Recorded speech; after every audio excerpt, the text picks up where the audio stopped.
tubasaba dushimitse ko muri iki gihe cy'amatora ko mukoresha ibintu bibiri nyamukuru.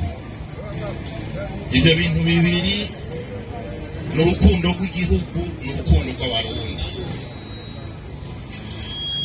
Urukundo rw'igihugu, urukundo rw'abarundi, kuko nivyo bitugejeje aho turi, ni navyo byashoboye gutuma mu gihe cyaheze dushobora guhagarika intambara. Nta butegetsi buhagarariye ku maraso twifuza na gatoye muri iki gihugu. Ari nacyo gituma nsaba nshimitse ko muri iki gihe turi mu matora twirinda imitwe ishushe, twirinda gushusha imitwe.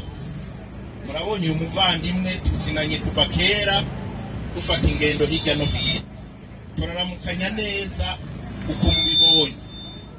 Burya iyo ngeze i Bujumbura ngahura na Evariste cyangwa na Gato, dukorana duhana gake uko mubibona, tugasanga icupa n'ikirahure.